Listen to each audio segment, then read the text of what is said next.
नमस्ते. आज आपण जाणून घेऊया युनिफाईड पेन्शन आणि राष्ट्रीय पेन्शन योजनेबद्दल. तर युनिफाईड पेन्शन आणि राष्ट्रीय पेन्शन योजना काय आहे, दोघांमध्ये नेमका फरक काय आहे, हे आज आपण ह्या व्हिडिओमधून जाणून घेऊया.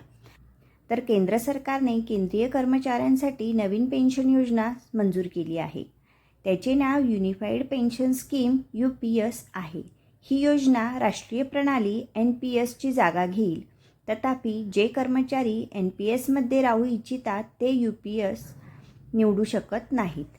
कर्मचाऱ्यांना NPS आणि UPS यापैकी निवड करण्याचा पर्याय दिला जाईल, असे सरकारने स्पष्ट केले आहे. ही नवी पेन्शन योजना 1 एप्रिल 2025 पासून लागू होणार आहे.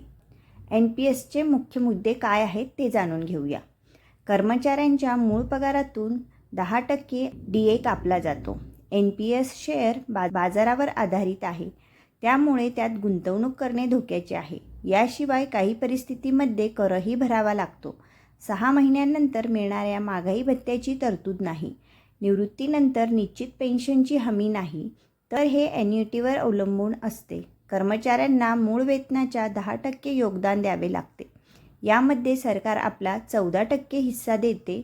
या योजनेत निवृत्तीनंतर निवृत्तीवेतन मिळवण्यासाठी NPS फंडच्या किमान 40% वार्षिक घ्यावी लागते.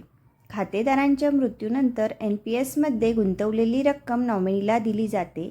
जर नॉमिनीला पेन्शन घ्यायची असेल तर त्याला त्यासाठी ॲन्युइटी खरेदी करावी लागेल. या योजनेत खाजगी कंपनीत काम करणारी व्यक्तीही गुंतवणूक करू शकते आणि त्याचा लाभ घेऊ शकते. ज्यांना जोखीम घेऊन उच्च परतावा मिळवायचा आहे ते या योजनेत गुंतवणूक करू शकतात. तसेच तुम्हाला निवृत्तीनंतर पेन्शनही मिळू शकते. आता जाणून घेऊया UPSचे मुख्य मुद्दे. प्रत्येक 6 महिन्यांच्या सेवेसाठी निवृत्तीनंतर मासिक वेतनाचा पगार अधिक DA 1 भाग जोडला जाईल. शेअर बाजारावर आधारित नाही. अशा परिस्थितीत त्यात कोणताही धोका नसतो. निवृत्तीनंतर तुम्हाला निश्चित पेन्शन मिळेल. निवृत्तीपूर्वी 12 महिन्यांच्या सरासरी मूळ वेतनाच्या हे 50% असेल.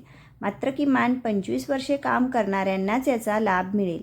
जर एखादी व्यक्ती 10 वर्षे काम केल्यानंतर नोकरी सोडली तर त्याला दरमहा किमान 10,000 रुपये पेन्शन मिळेल. कर्मचाऱ्यांना योगदान देण्याची आवश्यकता नाही. कर्मचाऱ्यांच्या मूळ वेतनाच्या 18.5% रक्कम सरकार उचलणार आहे. कर्मचाऱ्याचा मृत्यू झाल्यास त्याच्या कुटुंबाला कर्मचाऱ्यांच्या पेन्शनच्या 60% रक्कम मिळेल. हे फक्त केंद्रीय कर्मचाऱ्यांसाठीच आहे.